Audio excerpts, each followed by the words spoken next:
Je m'appelle Philippe Croison, j'ai 45 ans. Le 5 mars 1994, j'ai eu un accident avec une ligne électrique de 20 000 volts. Le courant est rentré par les mains et ressorti par les jambes. Et pour me sauver la vie, il a fallu m'amputer les 4 membres. Aujourd'hui, je suis aventurier. Je suis nageur longue distance. Le 18 septembre 2010, j'ai traversé la Manche à la nage. Et en mai, juin, juillet, août 2012, j'ai relié les 5 continents à la nage.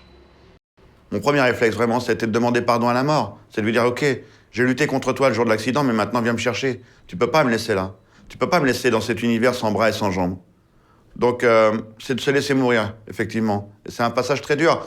Et tout le monde vient tenter sa chance. Mes parents, mon ex-femme, mon frère, ma grand-mère que j'aimais tant, même le psy. Tout le monde essaie de vous ramener à la vie. Et c'est un oncle de mon ex-épouse qui vient me voir et qui me dit, écoute, Philippe, Jérémy est là, il a 7 ans. Grégory vient de naître parce que mon petit bébé est né 2 mois après l'accident. Il m'a dit, tu crois pas que ça serait bien que tu sois là pour les mener sur le chemin de la vie? Et là, cette fois-ci, c'est encore une nouvelle fois un coup de jus, mais virtuel cette fois-là. Donc, c'est le retour à la vie. Je dis, ouais, je vais rester en vie pour mes 2 garçons, ouais.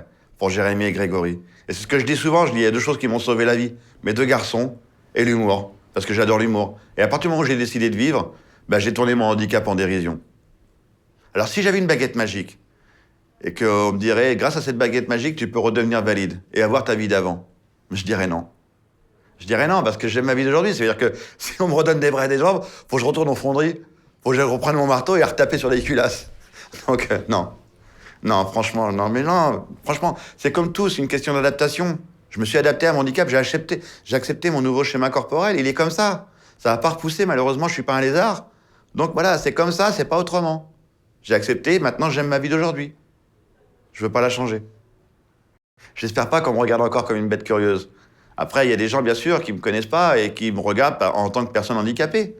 Le gars, il a pas de bras et pas de jambes, vous savez, vous avez des regards compatissants. Oh, le pauvre, il a pas de bras et pas de jambes. Bah non, ça va, tout va bien. Aujourd'hui, ça va. Alors, vous avez des regards curieux, c'est oh là, dis donc, oh, il a pas de jambes. Oh, il a pas de bras non plus. Et limite, ils viennent vous pousser dans le dos pour voir s'il y a pas un truc différent dans le dos aussi, quoi.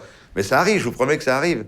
Voilà, tout est le regard, le regard est humain. Ça fait partie aussi de la vie. C'est-à-dire qu'il ne faut pas faire attention. Au début, ça fait mal. Quand vous êtes une personne handicapée, vous sortez dans la rue, ça fait super mal, le regard. Et après, vous comprenez que ça fait partie de la vie. Quand il y a quelque chose de différent, on est tous pareils, on regarde. Voilà, c'est humain, c'est tout. Quand j'arrive à Bering, il y a une petite fille qui me regarde et dit « Ah, t'as pas de bras, ah, t'as pas de jambes ».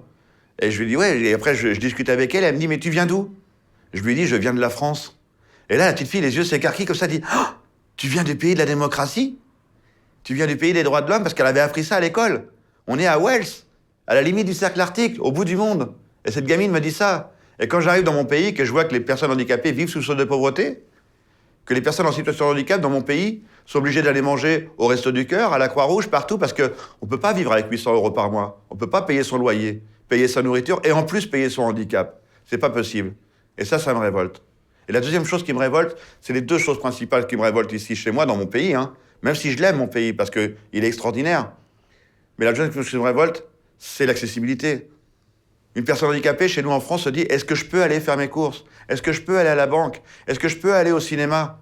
Alors que quand j'étais à Londres ou dans les pays nordiques ou aux États-Unis, la personne handicapée se dit « Je vais à la banque, je vais au cinéma, je fais ce que je veux, je me pose pas la question. » C'est ça qui était incroyable.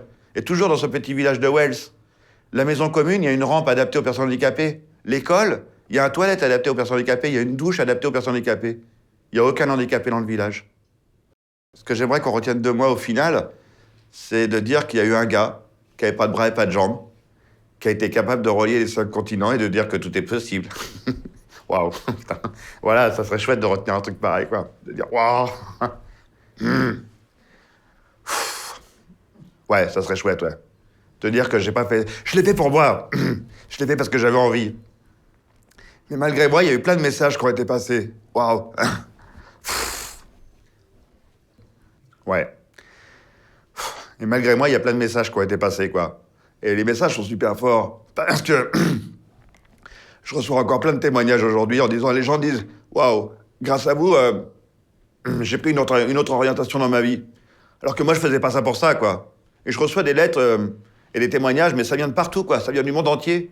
Des gens qui sont handicapés ou pas, hein, et qui me disent waouh, votre truc de relier les 5 continents à la nage, ça m'a bouleversé et ma vie a pris un autre chemin, grâce à vous.